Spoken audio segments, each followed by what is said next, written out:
finally deal and put to bed the issue of illegal immigration once and for all. And part of that, of course, was the border security, but a lot of that was the reality that you had massive numbers of people that have come into this country illegally, and they needed to be repatriated to their home countries. And so we knew in Florida that this was something that was important to our state. We knew we had an opportunity to really make a difference, and so we decided to stand up. And that was nothing new for us. We were the first state to send people to help Texas when Biden opened the border back in 2021. I launched Operation Vigilant Sentry a couple years ago to help fill gaps in the maritime interdiction efforts of the Coast Guard, that when illegals try to come in via the sea to the shores of Florida. And just from the state's effort, in addition to everything the Coast Guard's done, just the state of Florida, we've ended up stopping and returning 18,000 illegal aliens, and we just had a bust the other day. So that's been really important to keep the state of Florida safe. We've also done things like ban sanctuary cities. We've ensured that there are no ID cards, of course no driver's license, but any ID cards to illegals. We've increased penalties on illegals who operate motor vehicles. And so we're proud to have been a leader in that even before the Trump administration took in. But then when that happened, we sprung into action on our state agencies doing these 287G agreements with Department of Homeland Security. That basically allows us at the state level to be working in tandem on immigration enforcement. And that wasn't true under the Biden administration. I'd have Highway Patrol, they'd pull over illegal aliens, and then they'd have to call ICE, and ICE didn't want to deal with them, so they basically had to release them back into the community. And so now they have the ability to bring those folks and process them for immigration enforcement, which I think is something that's really, really important. We, of course, called for a special session of the Florida legislature at the beginning of the year, saying, hey, this is our moment. This is what we all campaigned on. Let's get it done. And, you know, we had some pushback on that initially. I think some of these guys, they didn't want to follow through on their campaign promises. They even sent me a bill that would have made things like Alligator Alcatraz and Operation Vigilant Sentry illegal in the state of Florida. Of course, I vetoed that. Blaise Ingoglia was in the Senate there, and he was very much standing on the side of the voters that sent us here, and he opposed that sanctuary bill. We ended up getting good legislation passed that requires all state and local agencies in Florida to participate in immigration enforcement efforts. And so that really began in earnest months ago, and it had a lot of success. But the one thing that we were running into was that DHS just did not have capacity to be able to hold and process these illegal aliens prior to deportation. We were using our sheriffs were using some of their local facilities. We would do what we could at the state level, but there was a huge need for additional capacity. And obviously they had a rough 4 years under Biden, really letting the agency wilt in ways that it was never intended to do. So we were asked, hey, if there's any way you can help with this, this is what you want to do. So the site here at the Dade Collier Airport in the heart of South Florida was a unique opportunity, because while it was an existing footprint with a massive runway, it was something that was not necessarily full or being used all the time.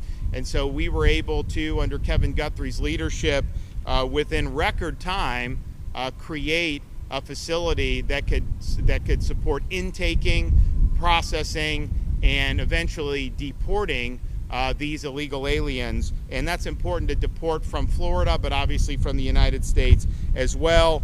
So we have capacity now for a couple thousand. We can expand that as demand is there. And we're looking forward to being able to do that. I know that the administration has called on other states to follow suit and expand this type of capacity, and I would just reiterate that call. I think it's important. I think it'll make a difference. And so we're here today to say, this was never intended to be something where people are just held and we just kind of twiddle our thumbs. The whole purpose is to make this be a place that can facilitate increased frequency and numbers of deportations of illegal aliens. And that is the goal. And one of the reasons why this was a sensible spot is because you have this runway that's right here. You don't have to drive them an hour to an airport. You go a couple thousand feet and they can be on a plane and out of here. So I'm pleased to report that those flights out of Alligator Alcatraz by DHS have begun. The cadence is increasing. We've already had a number of flights in the last few days.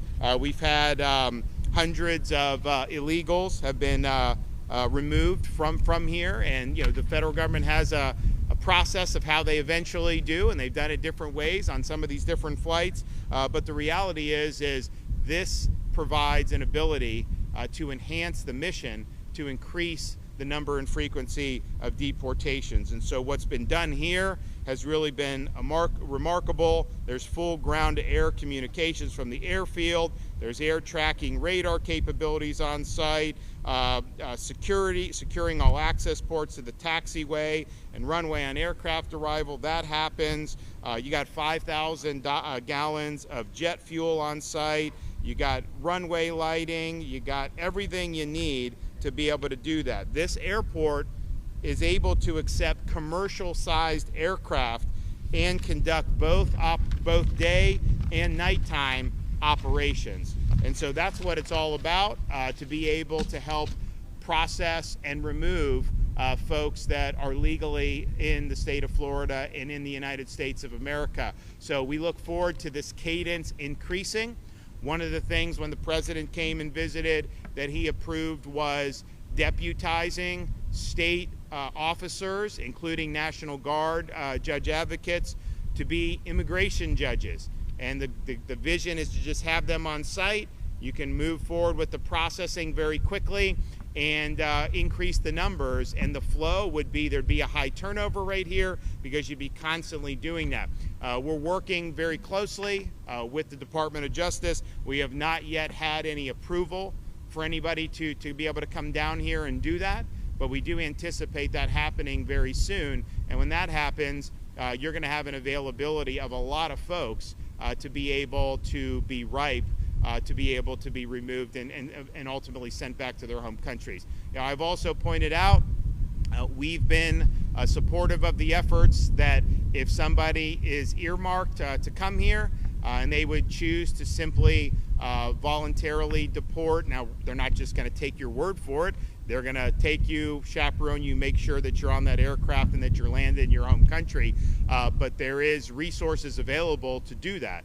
And I think that makes sense from a taxpayer perspective because it's cheaper to do it that way. It's also more efficient. So anybody that wants to take up on the offer can do it. We've had some people take up on the offer, and it's not just limited to Alligator Alcatraz. That's something that in any of these instances with immigration enforcement, that's a way to short circuit and ultimately get where we're trying to go anyways. So that is something that's a live possibility, and I hope more and more people avail themselves of that opportunity. I want to bring up folks here. I know Kevin Guthrie has done a lot of yeoman's work, both in setting up this facility, making sure it's being run professionally, but also debunking a lot of the nonsense, that gets spewed out with some of the fake narratives that get put out, and he's done a really good job of doing that.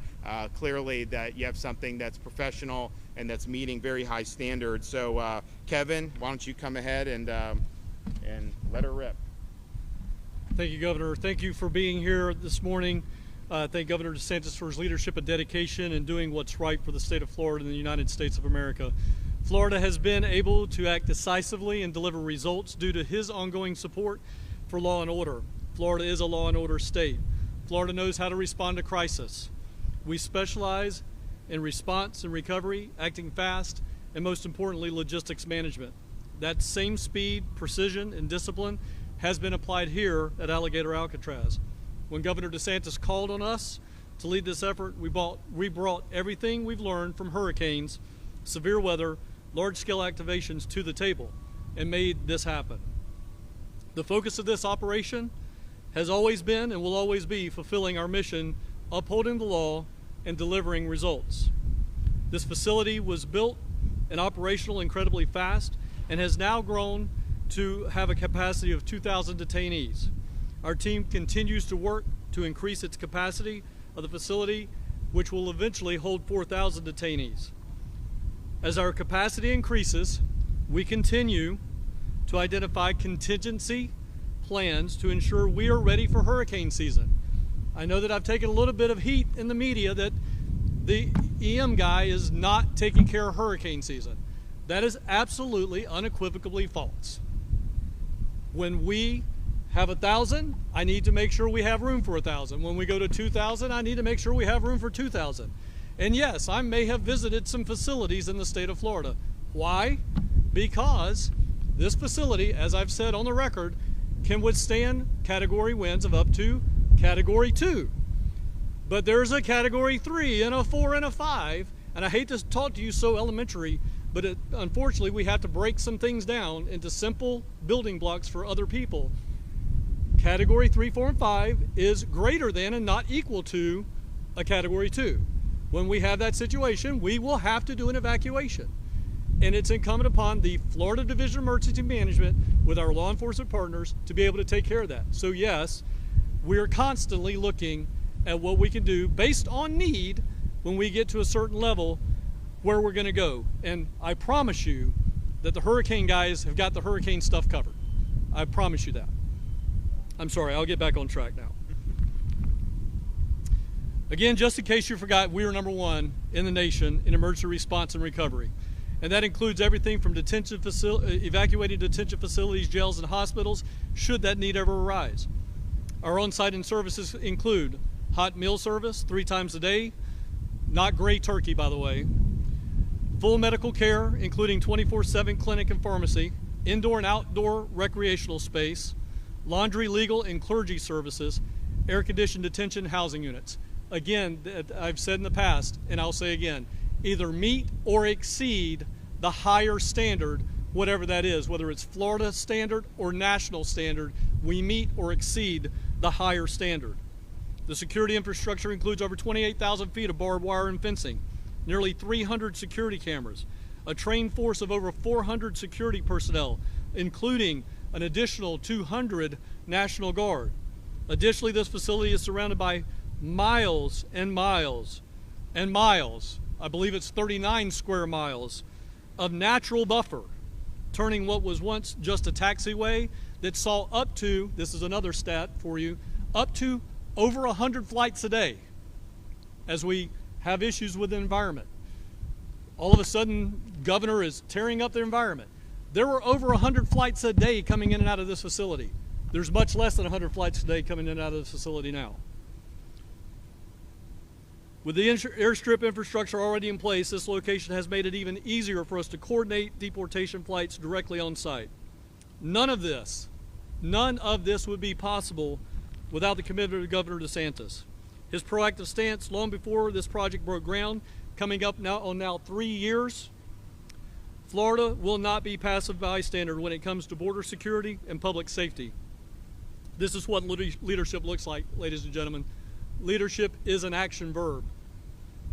It's an adjective, but it's rooted in an action verb.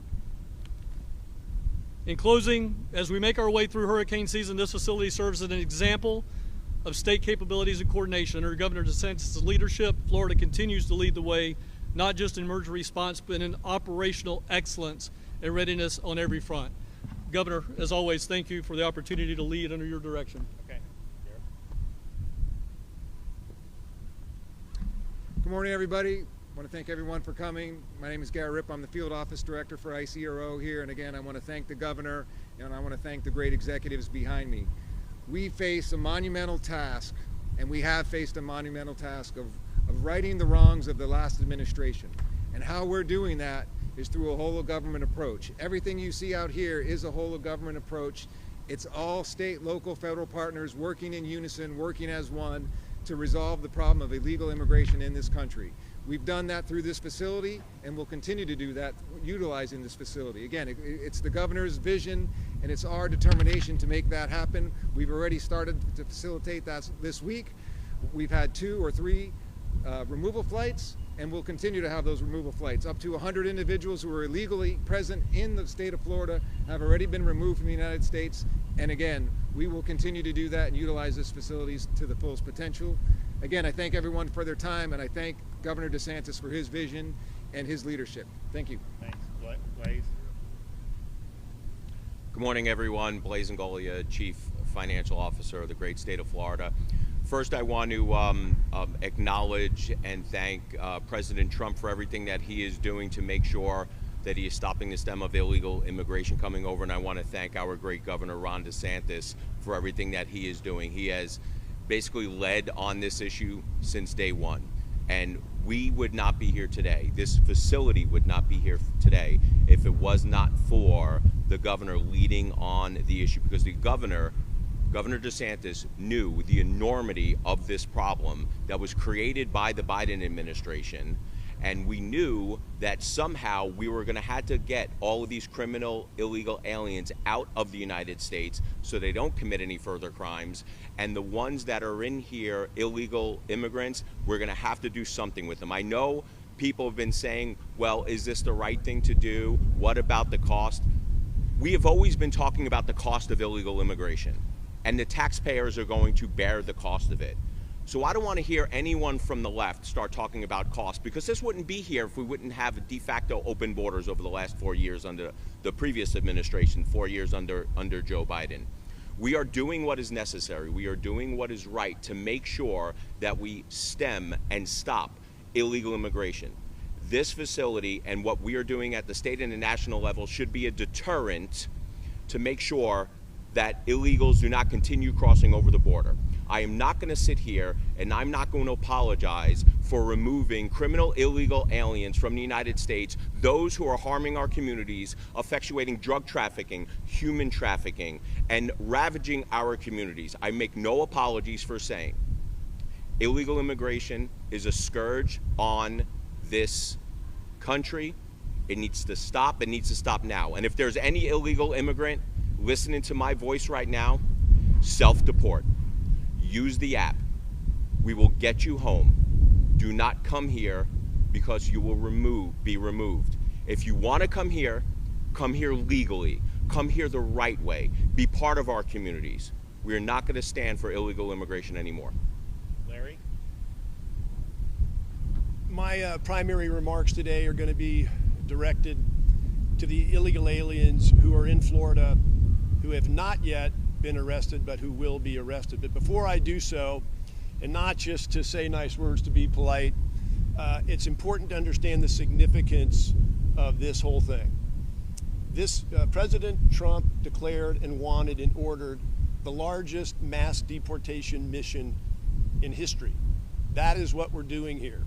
And what's very special and very unique about this point in time is you have the genius and mastery of a Kevin Guthrie and his team, and it is a team, it's not just him, at the Division of Emergency Management, who is the best in the world at doing things fast, with a sense of urgency, in an environment of high pressure and high stakes. And it's an honor to work with you and to work with your team. And what he brings to this, in addition to his skill set, is doing things with a sense of urgency. And that is a trait that I will say, Governor, with all due respect, is one that I know you value, and I value as well. Then we have combined with that, who I believe the person who has been chosen by the Department of Homeland Security to be the one that I joke with him and I say was sent to Florida to run all the federal immigration enforcement operations in Florida. I joke with him, they sent him to the best state, the state that's the most effective. The state could, quite frankly, do most things on its own. But that's not why. Why they sent Garrett Ripa here is because he is developing the blueprint or the prototype here in Florida, which the president was just in town here at this very location just a couple of weeks ago, declaring Florida the cutting edge, the best, the template, the example for other states to follow. So Garrett Ripa each day, 24/7, on the Guthrie timeline, is working to bring this all together to make it happen, not so we can do high fives and declare victory in Florida, but to be a national leader under Governor DeSantis' leadership, along with President Trump, making this the template, the blueprint that can be scaled and replicated and be generative for the entire country. So now returning very quickly as I look to the illegal aliens who live in Florida, and I want to say this humanely and with respect, not in terms of finger pointing that this is going to happen and that's going to happen. You are still here. Implicit in that is the notion that you are aware of DHS Secretary Kristi Noem's CBP home platform. It's an option for you to self-deport, to have your flight home paid for, to receive $1,000 when you arrive back in your home country, and very importantly, for you to be eligible to return to this country in the ordinary course the right way, the lawful way. But it's critical to know, and not said enough in my opinion, is that if you put that off thinking you can take the risk and it might turn out well for you, you should think again. Because if you are arrested and you come to a place like Alligator Alcatraz, you are not eligible for CBP home. You're not eligible for that. Now you may think that based on everything that you've seen or heard, that the tempo that you have seen the last 5 or 6 months is the way it is always going to be. I'm here today with some new information. That is not the case. There's two very, very significant things that you need to know about that. Here in Florida, we've been leading all the national numbers with regard to immigration arrests for months. And that is largely to the credit of the Florida Highway Patrol, who's had 1,800 Florida troopers out with their universal jurisdiction throughout Florida, not just on the highways, leading the country making arrests. Just within the last couple of days, the federal government has issued credentials to over 1,200 Florida sheriff deputies and over 650 FDLE agents and other state and local law enforcement agencies, to where we have more than doubled our capability and capacity to effect arrests. That tied together with us getting good, practicing, getting muscle memory and making things happen, I strongly suggest to you is it is a new day each day as we go forward now. Don't look back on where we've been. There will be a surge of arrests, and what you see here at Alligator Alcatraz and what's to follow on detention capacity will be here to meet that surge. The other thing, the last thing I want to say about this is that if you're thinking is that, well, it's not so bad if I get arrested, because you know, and you have seen, and we have all lived and seen the last 4 years of catch and release. I'll go, I'll get arrested, and an immigration judge will bond me out, and I'll be right back in the community with my lawyer for 4 or 5 years of due process of whatever we can throw on the wall, thinking there may be some amnesty or something might happen. Well, that's other news. There's been a development within the last 2 weeks that has significantly cut back bond release from detention. It is my strong recommendation to you that if you do not take up Secretary Noem on the CBP home option to return home, that you will very likely be in a place just like this, if not this place, and you will be here for the entire duration of the time that you are exhausting your due process rights. You will not be living freely in our communities while you're awaiting the due process to take place for years or months. So I strongly recommend to you, you consider those things, you inform yourself, make the move on CBP home before you were arrested. Thank you.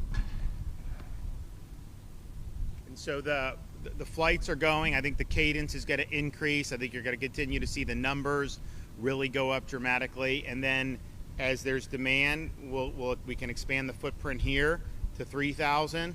And then we can do Camp Blanding. And I said we've always been ready, willing, and able to do that. I don't want it to be something where illegals are just being like stored there and then just kind of sitting. I want it to be where illegals are here, there's an aggressive processing and an aggressive deportation schedule. That's what you're seeing starting to occur here down at Alligator Alcatraz. And when there's demand for that beyond here, up there, then we're happy to be able to respond accordingly. And so we look forward to the increased cadence. We look forward to hopefully being able to get the approval for the immigration judges to be on site here. And we've offered different different personnel that are doing. We're working through different issues because there are logistical issues involved, but President Trump was very clear. He wants to see a force multiplier with respect to the immigration adjudication process, and he wants to speed it up, and he wants Florida to play a role, and he wants the DOJ to approve a way forward there. So we stand ready, willing, and able to help with that, and it's all about just realizing the vision, fulfilling the mandate with what people want. They want the border secured, which has been done very well. But they also want to have legal workforce. They want to have the rule of law. They certainly don't want to have massive costs imposed on their communities because of waves of illegal immigration. So this is our chance to finally solve this problem once and for all. Florida's playing the leading role amongst the 50 states, and I don't think there's anyone that's even close to doing what we've done. Okay, we have any questions?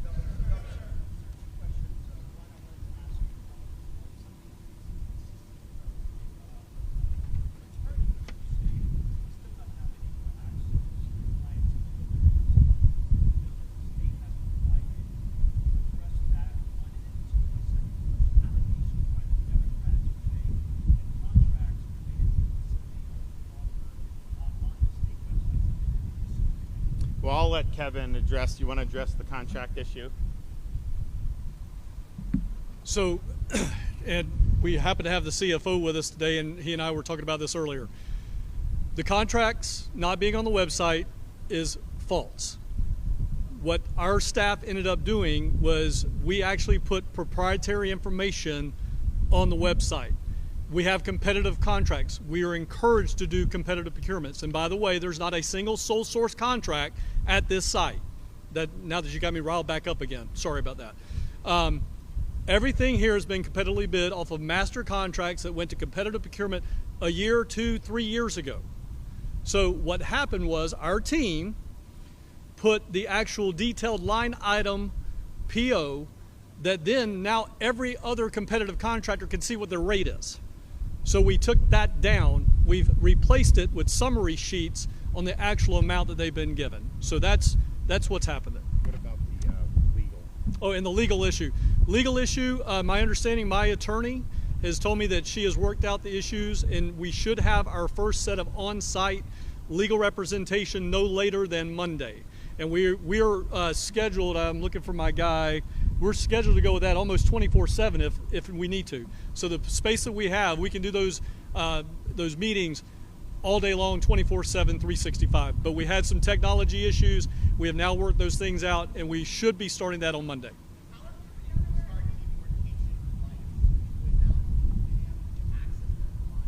Some of the, remember, there's probably close to 800,000 illegal aliens that have already been ordered deported in this country. Florida, we have at least 50,000, 75,000. I mean, so the idea that somehow, you need some elaborate process in some of those situations, it's just not factually true in terms of the law. DHS can answer on each individual folks, but the whole purpose of having this is to be able to have a very efficient way to deport, understanding that they have to go through this process. I mean, it'd be a lot. I mean, to me, it's like, if you're subjected to traditional criminal process, there's a bunch of due process that goes into that, because ultimately, are you guilty of this crime? There's elements, all this. This should be a pretty simple process. You either have a right to be here or you don't. And really, that's what we need to determine when you do this. And once that's determined, if you're in this country illegally, then you should be subject to expeditious deportation. And that's the goal of what this is doing. But I know that DHS has a whole process for how they do it. Now, from the state's perspective, we ramp all this up, we're running. Once they get on that plane, DHS handles them and process them, deport them accordingly. So, and there's different ways. I mean, I know DHS has, in some instances, just deported people back across the Mexico border, and that's fine. I mean, whatever they think works is all good and good.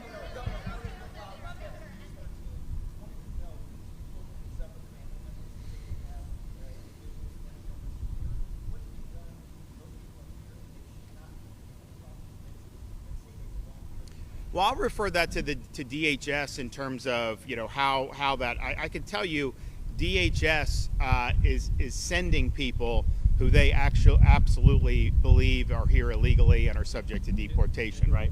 And are on final removal order. There's not a person here that is not on a final removal order. Well, there you go. So everybody here is already on a final removal order. So in that situation, to have a family member say they have the proper credentials when they've already been ordered to be removed through the process shows you that that's not accurate. That they had a process. That process has been executed, and they have found to not have the right to be in this country. I would also just point out, I mean, look, there's a lot of people that have fraudulent credentials. I mean, let's just be clear. When we have E-Verify in Florida, but some of these guys, they have fake IDs, and so if you just run the ID, it actually may come back positive as someone can be here because they think it's somebody else. They don't realize that there's an illegal that has it. But yeah, they've been ordered to be removed from this country, and they have the ability to do that.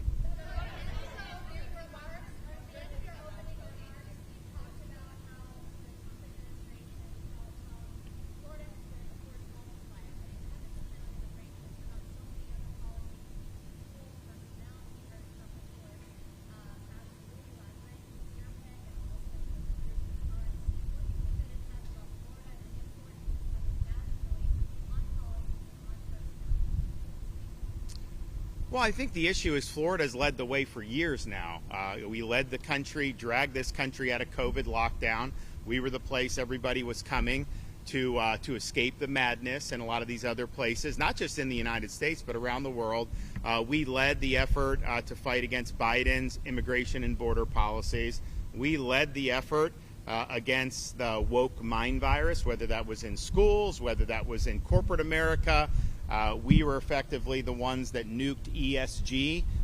We were the first state to eliminate DE&I. Of course, we've been leading the way on economy 3 years in a row, ranked #1. So I think we've seen issues, we've addressed the issues, particularly when you have some of the far left that's really run amok in some of these places, and may run amok more in places like New York City if this guy gets elected to be mayor of New York. It's going to be huge fallout from that. So we've continued to lead, and I think the stuff that we were doing prior to the Trump administration taking office, these are the things that conservatives have wanted to see done for a long time. I mean, we've been complaining for 20 years about higher education going off the rails, and yet no one was doing anything about it. So we came in, and we've done that. We've really right-sized or course-corrected, I think, positively. And I think what they're doing with Linda McMahon on higher education is positive. We're working constructively. We just did the accreditation. We're going to have a new accreditor that's going to be able to help us get over some of these things that have been holding back higher ed. So on and on it goes. Law and order. We've been the leading state on law and order. There's no question about that. So all of this is, we've seen problems. We've responded to the voters that have elected us here, and we've led in ways that I think have paved the way for more progress to happen nationally. Remember, when we were taking on the woke, that was not necessarily popular to do. That was at the crest of this madness that was taking hold, and a lot of media, a lot of elites were really going in whole hog, corporate America, educational institutions, and we drew a very clear line in the sand, and we say that our state is where woke goes to die. Now the woke, no one wants to admit that they're woke, right? It's different. It's a few years down the line. DE&I, we were the first state to eliminate that. That was years ago, and we took a lot of flack for that. Now everybody's running away from DE&I. Women's sports, we were, if not the first, certainly one of the first states to lean in to protect that. That was considered controversial at the time. Now everybody is acknowledging, it's not right to inject a male in these female competitions. So I think on issue after issue, we've been willing to lead, and I think these are addressing problems that a lot of voters have wanted to be addressed. We obviously could do it at the state level. Other states have emulated, and I think now the Trump administration is really focusing on addressing these issues in a national context, and I applaud them for doing that.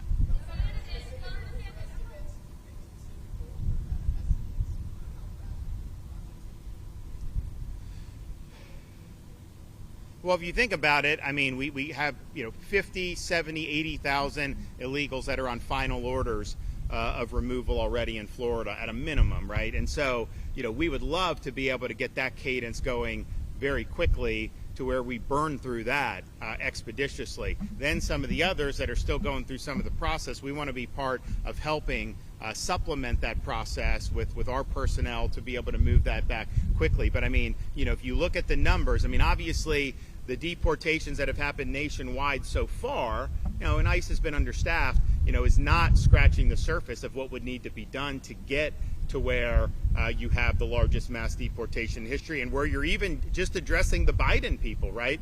So you got to increase that tempo. You have a limited amount of time to do it, and I think we've got to assume, we've got these 4 years under the Trump administration to really get the job done. So my hope is that we have a very strong cadence coming out of here. If the cadence is strong and it justifies us going up Northeast Florida and establishing a footprint at Camp Blanding, we will do that. But for us, the reason why we're in this is because we want this tied to helping DHS remove these folks. That, to us, is the critical element that we want to see done, and then I think, quite frankly, the voters want to see done.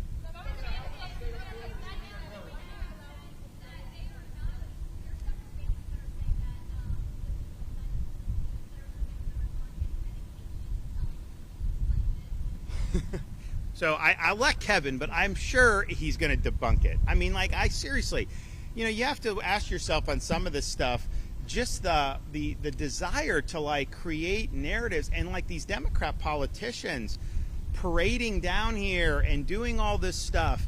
And I'm just thinking to myself, I've never seen one of you show up to comfort an angel mom who's lost a child because of illegal alien crime. I've never seen you raise any concern about the victims of illegal immigration. Not one time have I seen these Democrats caravan anywhere in this state, hold a press conference to be able to stand in solidarity with victims. I've never seen that.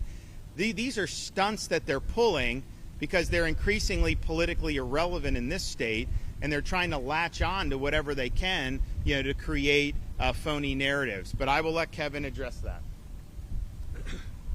So again, simple answer, absolute crap.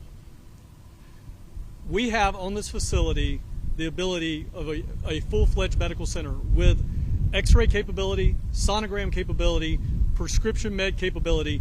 When these individuals come here, and I'm glad you asked this question. Again, we reiterate, everybody at this facility is on a final removal order. They have been in CBP, ICE, ERO, AMO custody for a while. It's not like they just came into custody last night. They have been underneath the federal government's health and medical arm. They get brought here. They come with what we call a face sheet that tells us everything that they're on. We have that medication on site. We have a medical doctor on site. We have nurse practitioners on site. We have RNs and a complete medical staff. We can deal with trauma on site. We have 4 paramedics on duty at all times in conjunction with the medical staff. So again, all of that is false. Every single bit of it. And it's not, again, we didn't just go out with a FHP traffic stop, my friends and brothers in tan, out there making a stop, and then just arbitrarily pull that guy off of Alligator Alley and bring him straight here, and we have absolutely no idea who that is. That is not how this system works. They come from ERO, ICE, CBP to this facility with a face sheet that tells us everything about them. It's absolutely false. Well, and you have all these, some of these complaints, like it's just the lengths that people are going to try to make an issue out of everything. There was one report, one of the illegals said that his ham sandwich was cold. And I'm thinking to myself, you're entitled to toasted hoagies? First of all, Jimmy John's is one of the most successful sandwich places in a country. They didn't have any toasted subs until very recently. They had only done cold subs, and it became a massive success, financial success. Now they do offer toasted subs. I don't think they do cheesesteaks. My kids like the cheesesteak from Jersey Mike's, but be that as it may, to say that the AC's on too much, it's too cold, or this or that. At some point it's good grief. Just acknowledge the fact that what Kevin and these guys done has been a Herculean effort to get this up. that they are meeting or exceeding every state or federal standard, whichever is higher, and that this is, in fact, a force multiplier to be able to assist with the removal of illegal aliens from the country. And that's what it is. And so they've done a really good job on this. I don't even, when I see this stuff, I don't even have to ask him, because I know, I know that there's, that you're not being told the whole story. And I think it's also interesting that, there's folks in particularly corporate media, you'll have a criminal alien ordered to be deported, has committed criminal offenses in addition to immigration, and he will just assert something, and that will be reported as fact with no corroboration. It's interesting. You would never say if somebody that was on law enforcement just asserted. You would always ask questions, and you would do that. But somehow, with the criminal alien, you'll just accept that. And why? Because it fits the desired narrative. That's why people do it.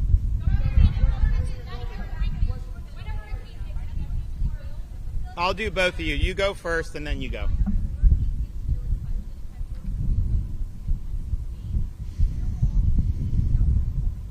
It will depend on the path of the storm. So Kevin has contingency plans.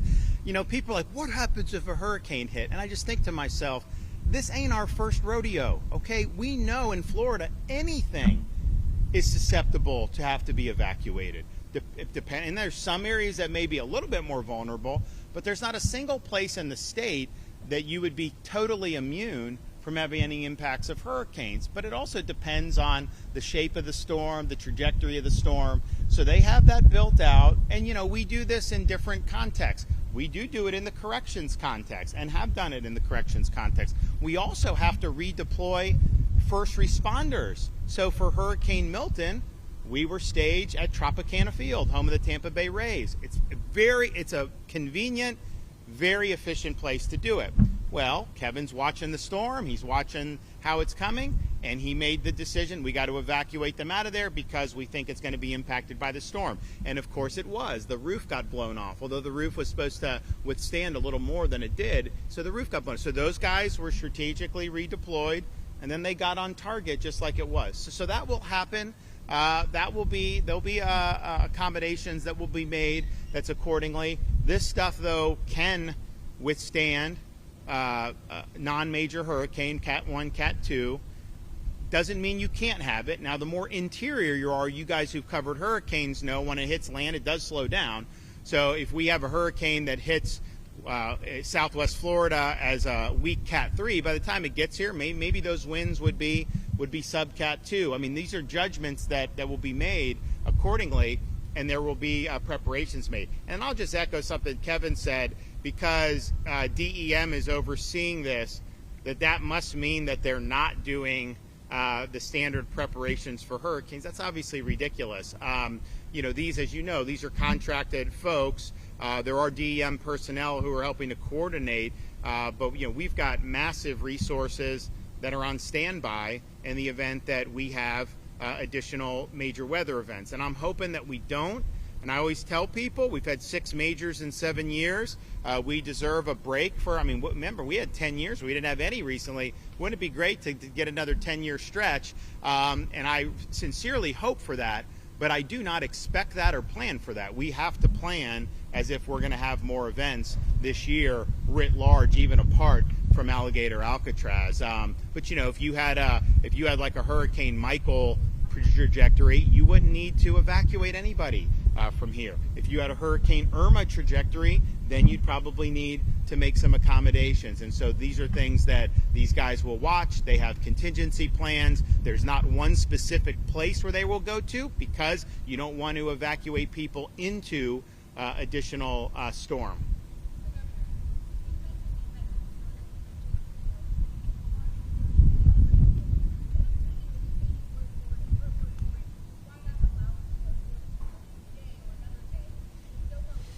Well, they have done that. When the President of the United States was here, we had the White House press pool that was following us through all these facilities. You've had different politicians that have come. Now, a lot of them have been posturing, but they have come. Here's the thing. This is not a spectacle, okay? you don't get to go into other facilities willy-nilly either. I mean, that's just the reality of the situation. I think they have a job to do here. I think they're doing it, and I think that they're doing it well. And so we're going to continue, and Kevin's going to be able to make judgments about what's best for the mission, and I'm going to stand by his judgments on what's best for the mission.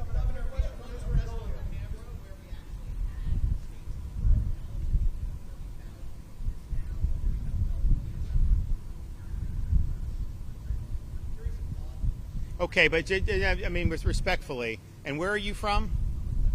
Okay. How many illegals have been apprehended by state law enforcement? Thousands and thousands. Do you honestly think we could underwrite a $30,000 check for each illegal that was apprehended with those massive numbers? Of course not. I mean, of course not. So I'm not sure where that's coming from. I can tell you that I worked very hard to get pay increases for Florida Highway Patrol in this year's budget. I wanted 25% for experience. We didn't get quite that much, but we did get a significant, and we'll probably work more. No, but I mean, the idea that you'd get $30,000 for every illegal, that wouldn't even be cost effective. So I'm not sure where that's coming from. Same as you would through any FEMA reimbursement.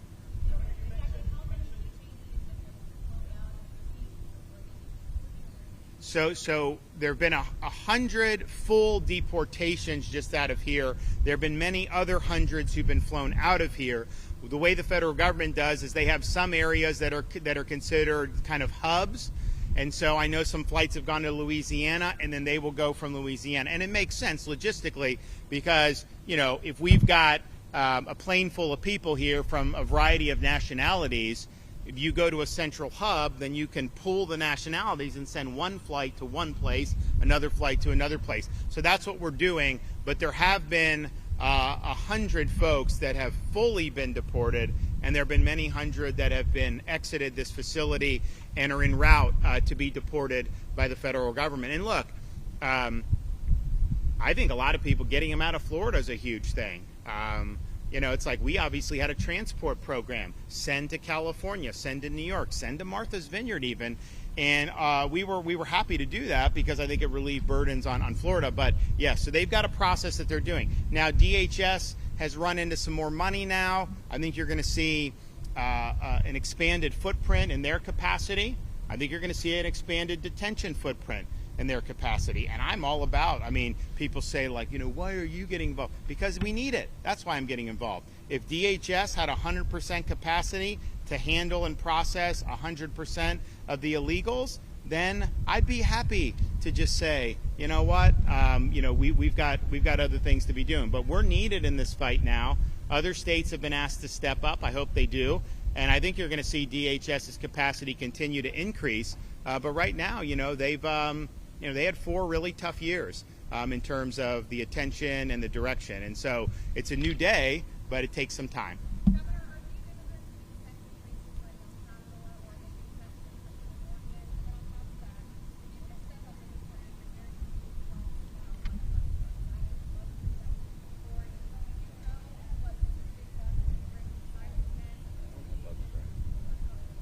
Well, one, I don't have bug spray on. I know people have it or what, but so on the deportation, look, that's a question for DHS. As I said, they've got processes that they go through. They can do a direct deportation from here. They can do to one of the hubs, and then the hub can take them. And I know that they have used El Salvador. I don't know that anyone from here has gone there yet. But so I just can't answer that. But I think DHS could answer that. Okay, who has a question? Who hasn't asked one? Yes, ma'am.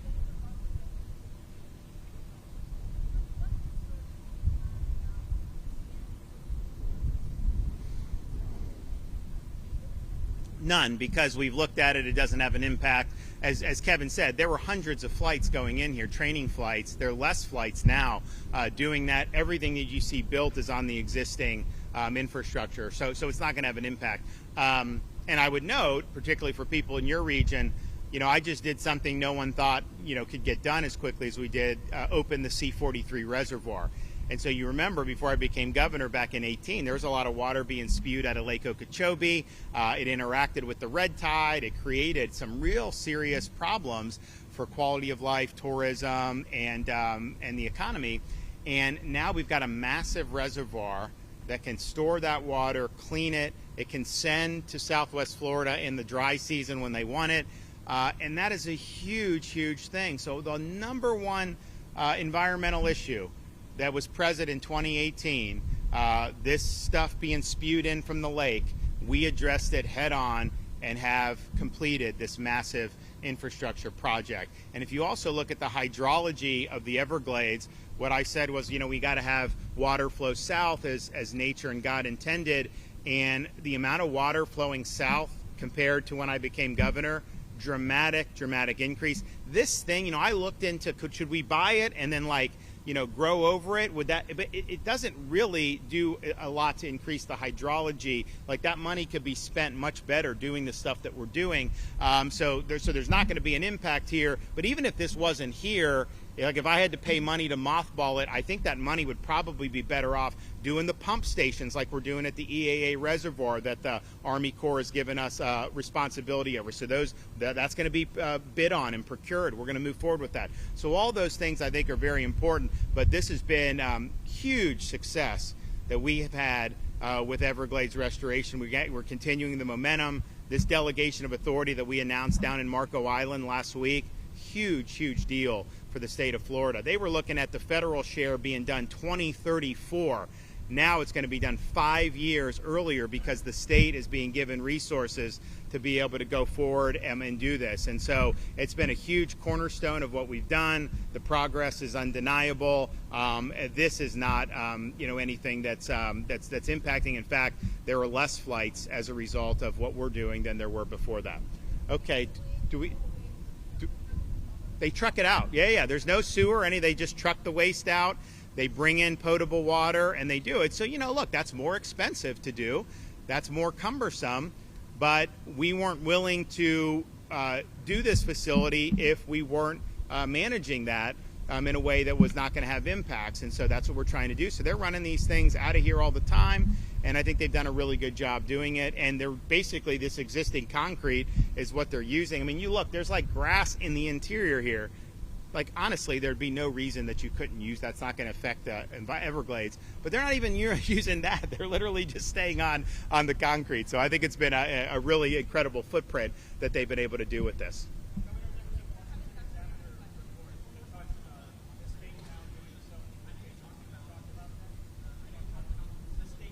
Yeah. So the self-deportations is, you know, obviously the feds are doing it. We're willing to do it as part of this FEMA reimbursement as well from here. Now that's got to be supervised because some of these people, you know, we're not just going to like, hey, take a ticket. See, no, they're going to be escorted. They're going to do that. But when and so we've done. How many have we done? We've done it not from here necessarily, but statewide. We've done it. 20-something. Yeah. We've done like 24 self-deportations that have been funded. But any self-deportation out of here, if we pay for the ticket, that is subject to FEMA reimbursement, we believe. So we're happy to do that. I think it saves money. Honestly, it saves the state money because there's a lot of burdens that get placed, you know, when you have this many folks doing it. So we'll keep providing updates on this. I think you're going to see the cadence on these flights start to pick up. Obviously, honestly, to get to where we were at the beginning of this month and now have flights leaving already with a facility that's been built out, that's incredible. It's incredible work by Kevin Guthrie, incredible cooperation with DHS and the Trump administration. A lot of hard work has gone into it. So thanks for everybody that's been involved in this. This is making a difference. This is just the opening stage. You're going to see this really ramp up, especially given DHS's infusion of cash. And particularly all those illegals that are already been ordered to be removed. You know, we need to get that done. I mean, the rule of law really depends on it, and the vitality and safety of our communities depend on it. Okay, thank you.